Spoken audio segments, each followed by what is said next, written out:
Hello everyone, আসসালামু আলাইকুম। আমি মেঘলা। যেখান থেকে বসে আমার আজকের এই ব্লগটি দেখছেন, আশা করছি সকলে ভালো আছেন, সুস্থ আছেন। আমিও আলহামদুলিল্লাহ ভালো আছি। প্রতিদিনের মতো আজকেও কাজকর্মগুলো শুরু করে দিলাম।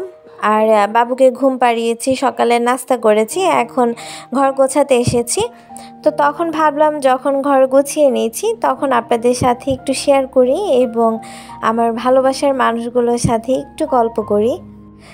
আমার মতো কারা কারা 16-17 বছরে বিয়ে করেছেন এবং মা হয়েছেন 20-21-এ, তারা অবশ্যই আমাকে ছোট্ট একটা কমেন্টস করে যাবেন। আর আমার কাছে মনে হয় 16-17 বছরে বিয়ে হওয়া এবং 20-21-এ গিয়ে মা হওয়া, এটাই কিন্তু মেয়েদের জীবন।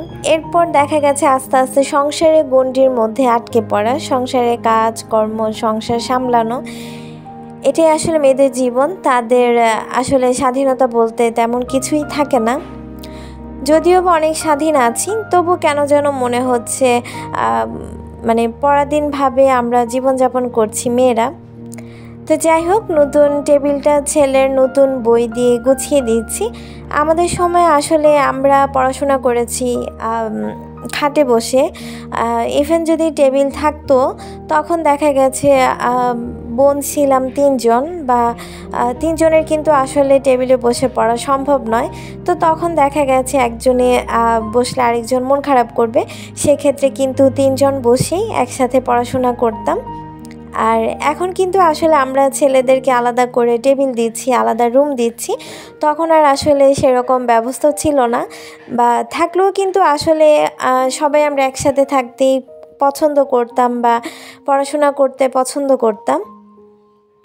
আর এখনকার বাচ্চাদের যতই আমরা ওদের নতুন জিনিস আলাদা করে দিচ্ছি না কেন, ওদের মধ্যে আসলে তেমন কোনো খুশি কিন্তু আমি দেখি না।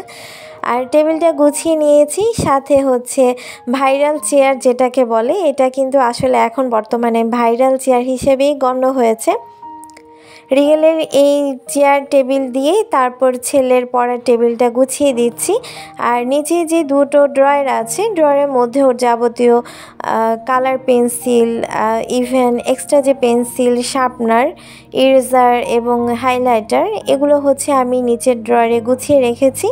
এবং উপরের যে ড্রয়ারটা, সেই ড্রয়ারে ও ছোট্ট একটা ব্যাংক কিনেছে, সেটার মধ্যে সে টাকা জমাচ্ছে। প্রায় এখন 10,000 টাকার মতো হয়েছে। তো আমি হচ্ছে কিছুদিন পর পর ওর থেকে টাকাগুলো গুনে রাখি। ইভেন আমার যদি অনেক সময় অনেক প্রয়োজন হয়ে যায়, আমি কিন্তু ওর কাছ থেকে আবার নিয়ে ভেঙেও ফেলি, আবার ওকে অবশ্য দিয়ে দিই। তখন কিন্তু আবার ওকে আমাকে একটু বাড়িয়ে দিতে হয়। যদি 1,000 টাকা নিই, ওকে আমার 2,000 টাকা দিতে হবে। এটার কন্ডিশন দিয়ে তার কাছ থেকে আমার টাকা নিতে হচ্ছে। যাই হোক, ছোটোবেলা থেকেই সঞ্চয় করতে শিখছি, এটা কিন্তু খুব ভালো একটা গুণ। আর এই যে ছেলের রুমটা একদম ওর মনের মতো করে ওকে গুছিয়ে দিয়েছি।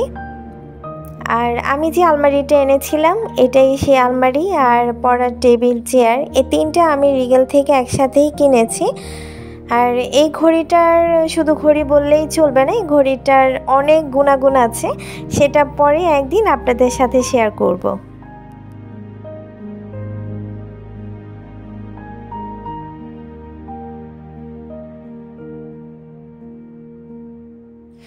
এর মাঝে হচ্ছে 12টা বেজে গেছে। তো বাবুর গোসলেরও সময় হয়ে গেছে।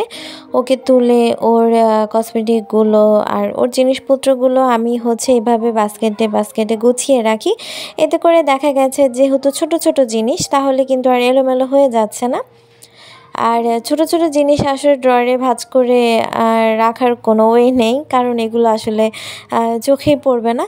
তো সেজন্য হচ্ছে আমি ওর জিনিসপত্রগুলো বাস্কেটে গুছিয়ে তারপর সবসময় এভাবে গুছিয়ে রাখি। এতে করে আসলে আমার হাতের কাছে পেতে সুবিধা হয়।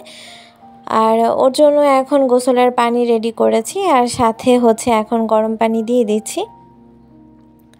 যেহেতু শীতকাল, তাই আসলে গরম পানি, হালকা গরম কুসুম গরম পানি দিয়ে ওকে আমি সবসময় গোসল করাই। আর গোসলের আগে হচ্ছে তেল মালিশ করেছি, আর এখন ধীরে ধীরে ওকে গোসল করিয়ে নিচ্ছি। আর এই শ্যাম্পুটা হচ্ছে বডি ওয়াশ প্লাস শ্যাম্পু, একটা দিয়ে আমার মোটামুটি দুটোর কাজ শেষ হয়ে যায়। তো যাই হোক, ও আসলে গোসল করানোর সময় কান্না করে না, কিন্তু ওকে যখন আমি মুছতে যাই তখনই তার কান্নাকাটি শুরু হয়ে যায়। তো যাই হোক, এর মাঝে হচ্ছে বেড গুছিয়ে তারপর বাবুকে ঘুম পাড়িয়ে দিচ্ছি। ওকে ঘুম পাড়ানোর পর ওর জন্য একটা এভাবে হ্যাঙ্গিং কিনেছি। ওর যেহেতু ছোট ছোট কাপড়, তো দেখা গেছে এগুলো রশিতে দিলে আর বিশেষ করে মানে ম্যাক্সিমামই হারিয়ে যাচ্ছে। তো ভাবলাম যে এরকম একটা ছোট জিনিসে যদি ওর মানে ছোট ছোট প্রোডাক্টগুলো যদি ঝুলিয়ে দেই, কাপড়গুলো বা রুমালগুলো, তখন কিন্তু আসলে আর হারানোর সম্ভাবনা খুবই কম থাকবে। আর এদিকে হচ্ছে আমার বড় আপু ইউরোপ থেকে পার্সেল পাঠিয়েছে আমাদের সবার জন্য, আমাদের 2 বোন, ইভেন আমার আব্বু, আমাদের 3 জনের জন্য পার্সেল পাঠিয়েছে। বাবুদের জন্য চকলেট এবং ক্যাপাচিনো কফি পাঠিয়েছে। আসলে বাহির থেকে কিন্তু অনেক জিনিস পাঠানো সম্ভব না, তো আবার আরেকজনের মাধ্যমে, কারণ যে আসবে তারই কিন্তু অনেক কিছু থাকে। তো আসলে সেক্ষেত্রে একজনের কাছে আরেকজনের জন্য জিনিস পাঠানো কিন্তু আসলে অন্যরকম ব্যাপার। তো যাই হোক, আপু কিন্তু শ্যাম্পু, তারপর লোশন আর বডি স্প্রে, বাচ্চাদের জন্য খাবারের কিছু চকলেট আর টুথপেস্ট, তো যাই হোক এগুলো পাঠিয়েছে। আর আমার বাবু আর আমার ছোটো বোনের ছোটো মেয়েটা, ওরা দুজন হচ্ছে যেহেতু নতুন হয়েছে এবং আপু বাহিরে যাওয়ার পর, তো ওদের জন্য কিছু কাপড় পাঠিয়েছে আর ঘড়ি পাঠিয়েছে। তো যাই হোক, এগুলো আসলে পেয়ে অনেক খুশি লাগছে। আসলে কেউ কিছু গিফট করলে না মানে খুব আনন্দ লাগে, হোক সেটা ছোট কিছু বা বড় কিছুই। এবং আমার কাছে যতই থাকুক না কেন, কারো কাছ থেকে কোনো কিছু গিফট পাওয়া এটা কিন্তু আসলে বিশাল ব্যাপার। আর বড়দের কাছ থেকে ছোটরা যখন কিছু পায়, সেটা কিন্তু একটা অন্যরকম আনন্দ। তো যাই হোক, গিফটগুলো ভাগাভাগি করছি আর সেই সাথে আমার সকল ভালোবাসার মানুষগুলোর কাছ থেকে বিদায় নিয়ে নিচ্ছি। আর হ্যাঁ, আপনারা সকলে যাওয়ার আগে আমার ভিডিওটিতে প্লিজ একটা লাইক দিয়ে যাবেন। আল্লাহ হাফেজ, আসসালামু আলাইকুম।